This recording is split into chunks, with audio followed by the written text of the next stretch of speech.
Bienvenue sur Africa 24 dans cette nouvelle édition du QG Weekend. Voici les titres. Lutte contre le terrorisme au Tchad. 10 membres présumés du groupe islamiste nigérian Boko Haram, condamnés à mort vendredi, ont été exécutés par balle ce 29 août par les autorités du pays. Au Soudan du Sud, la population appelle les deux parties au respect de l'accord de paix. Le conflit a en effet fait des dizaines de milliers de morts et chassé quelques 2,2 millions de Sud-Soudanais de leur foyer. La République démocratique du Congo est déterminée à mettre fin aux inégalités. Nous verrons que le développement social des populations n'est pas encore au même rythme que la croissance du pays. Le Tchad hausse le ton à l'encontre des islamistes. Au terme de 2 jours de procès, 10 membres présumés du groupe islamiste nigérian Boko Haram, condamnés à mort vendredi, ont été fusillés samedi 29 août dans la capitale tchadienne. On fait le point avec Idalet Mirabel-Bissou. La peine capitale, c'est la sentence prononcée ce vendredi 28 août 2015 contre les 10 membres de Boko Haram jugés au Tchad. Ces derniers avaient été arrêtés suite aux attaques terroristes de N'Djamena de juin et de juillet 2015 qui ont fait plusieurs dizaines de morts et de blessés dans la capitale. La condamnation qui a été prononcée par la justice tchadienne est une condamnation qui envoie un signal fort au groupe Boko Haram en termes d'exactions, c'est-à-dire les victimes qui sont faites sur place. De mon point de vue, c'est une stratégie qui ne doit pas s'arrêter. Il y a une coordination qui a été mise en place et cette coordination-là doit produire les effets sur le terrain en éradiquant le mouvement qui est en train pratiquement de terroriser toutes les populations, c'est-à-dire des États concernés. Les 10 accusés de Boko Haram ont été condamnés à mort à l'issue d'un procès qui aura duré 3 jours. Un procès ouvert le 26 août 2015 qui devait durer 8 jours, mais qui finalement a été accéléré et délocalisé vers un lieu gardé confidentiel. C'est la première fois que les membres de Boko Haram sont jugés au Tchad.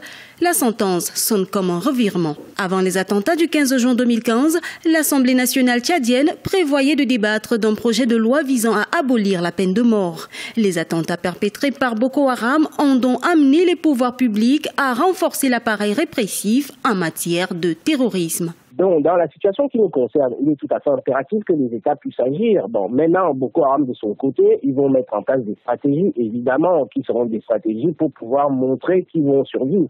Mais je doute mal que Boko Haram ait la capacité de résister aux armées des États.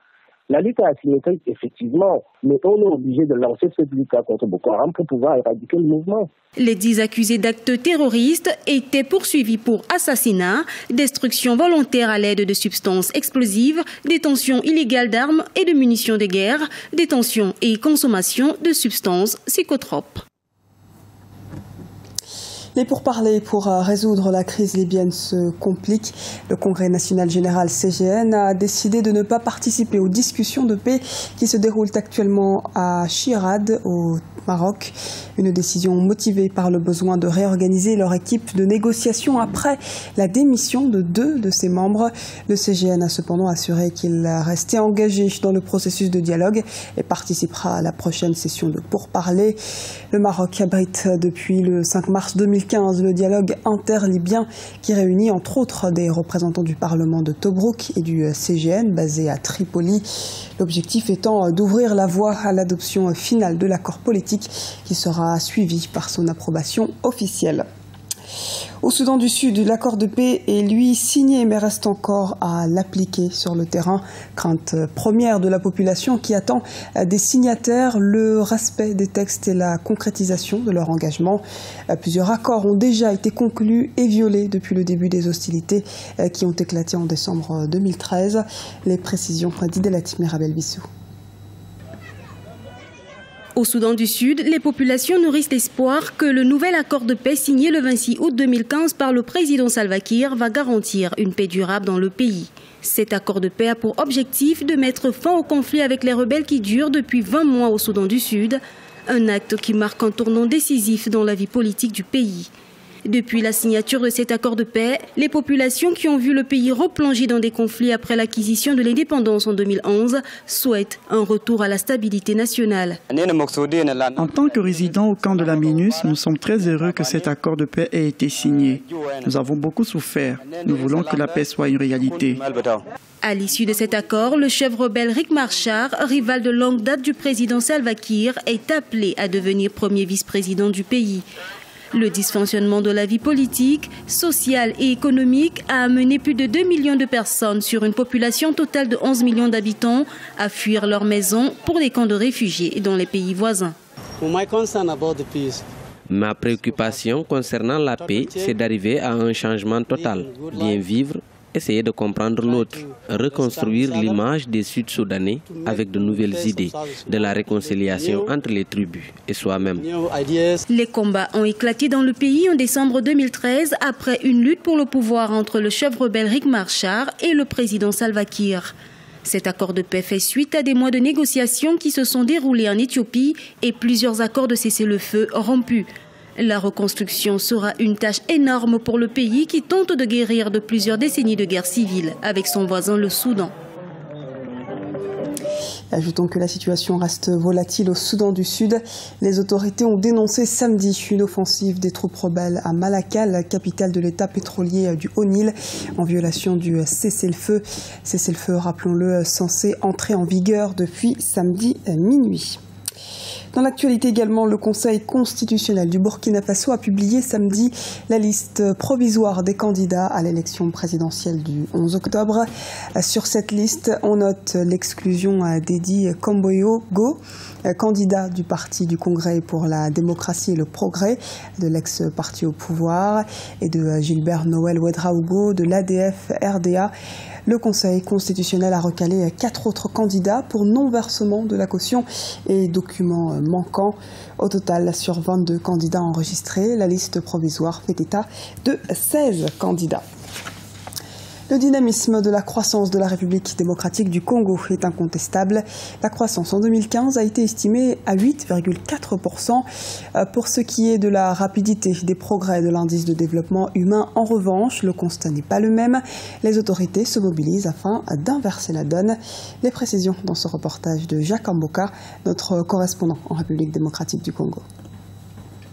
Les indicateurs économiques ont affiché 9,5% de croissance en fin 2014. La prévision pour 2015 faite par le gouvernement le 24 août dernier indique plutôt 8,4%, soit une baisse de 1,1%. Malgré ces ralentissements, la République démocratique du Congo fait partie des pays où le secteur économique est promis à un bel avenir. Mais les citoyens congolais restent préoccupés par leur vie quotidienne qui ne connaît pas encore des avancées. Sur le plan social, le vécu du Congolais n'est pas encore amélioré, mais le Congolais vit à moins d'$1 le jour. C'est juste à deux pour dire que c'est en tout cas toujours chaotique sur le plan social. Et comme expliquer à une maman de la rue qui marche à la rue, une maman maraîchère qui vend des choses, de dire qu'il y a une croissance économique, la maman ne comprendra rien. Pour le ministre de l'économie, la préoccupation de la population est fondée, mais les prouesses économiques que réalise le pays profitent aussi à la population. Les secteurs qui sont porteurs de la croissance n'atteignent pas la grande couche de la population. Le secteur minier, c'est un secteur fermé et donc la population a raison lorsqu'elle s'inquiète, mais nous disons que d'une manière ou d'une autre, elle profite déjà de cette croissance parce que les revenus réalisés grâce à cette croissance nous permettent aujourd'hui d'avoir de belles infrastructures. L'économie de la République démocratique du Congo est dominée par les secteurs miniers, notamment le cuivre. La baisse du prix de cette matière première de 23,18% est en grande partie responsable de la perte de 1,1% de croissance sur la prévision économique de 2015. Pour les observateurs, une diversification de l'économie permettra une meilleure prise en charge du social pour une bonne redistribution des revenus. Angolais et Nigérians se retrouveront ce dimanche pour la finale du championnat d'Afrique de basketball 2015. Le Sénégal, quant à lui, a perdu ce samedi. Les Lions de la Teranga s'arrêtent en demi-finale après avoir été défaits par le Nigeria sur le score de 79 à 88 après prolongation. Les protégés de Chersar vont jouer un dernier match ce dimanche pour la 3e place contre la Tunisie.